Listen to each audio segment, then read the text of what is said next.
Hi, I'm Mike Wine with Emergency Fire and Water Restoration. And this is our third video in the series of what to expect from a contractor that does fire and water restoration. Today I thought I'd focus a little bit more on some common things that could actually prevent a fire for you. Doing this every single day, we run into scenarios looking back that we say, wow, that really could have been prevented. So today I'll focus on some of the real simple things around your home that you can look for yourself that might prevent a fire. The first thing I'll talk about is basic electrical cords. An example of this would be an extension cord that you would find in your home, similar to this. These can be purchased at Home Depot. This would have been purchased within the last few months. What we do as a contractor is go through the cords themselves to look for any imperfections. We're a little bit more difficult on the cords than the average homeowner would be, but still wear and tear does take place. So this cord that was bought 3 months ago, as you can see, there's a large piece of yellow electrical duct tape. What that means is one of our employees went through, checked the cord, and there was a tiny imperfection in the cord which can cause a fire. It could cause it the same way if we walk into your home, or if the homeowner yourselves would run into that imperfection. So what we do, just to keep the cord grounded, is we would wrap it in a fashion that OSHA would deem safe. And that's the purpose of us doing that. So the same way we do it, you could do it in your own home.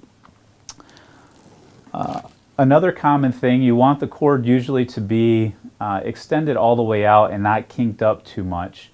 We see a lot of that in homes where homeowners will tie a tight knot into the cord in an attempt to keep it into place a little bit longer, or keep it a little bit tighter, or sometimes it's just easier to keep it partially wrapped up. If you run a large enough device with that, that can become a fire hazard because the heat builds up into the cord a little bit more. Other common things on the same theme of cords would be power extensions.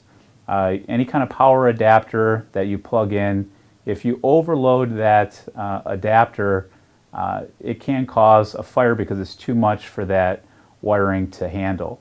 Most up-to-date homes can handle that because the surge protector or power adapter has a mechanism built in to help trip it, but that's not always sure-proof, and they do malfunction themselves. Almost every home we go into, or a good portion of them, we can look around and see that that's a common mistake, and sometimes people have to do it on necessity, but there's usually some kind of alternative that you can think of to minimize that overload.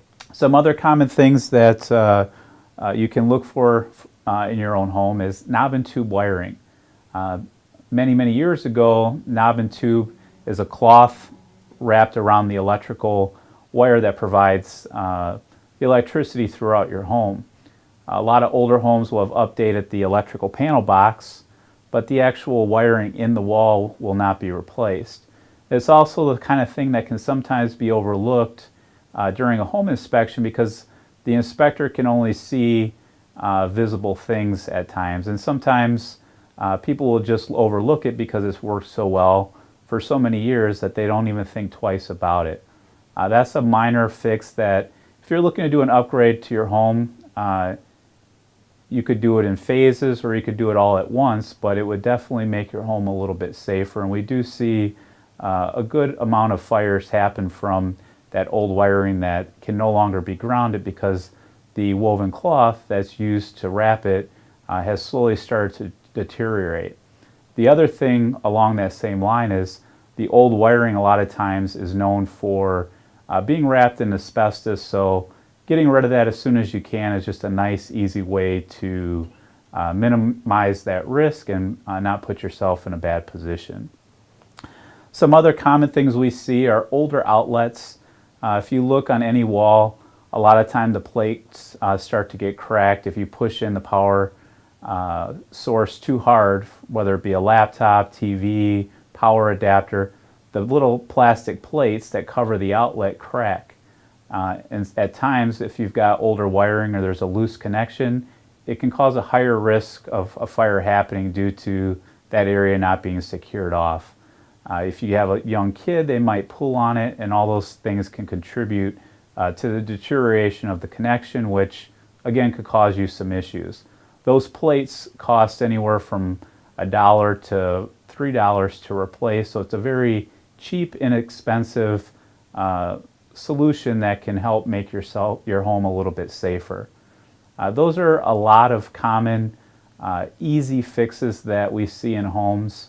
There's many more that we'll probably cover in the upcoming weeks, but those are 3 common mistakes that we see homeowners make that can easily be prevented. I'm Mike Wine with Emergency Fire, and we look forward to speaking to you next week. Thank you, and have a good day.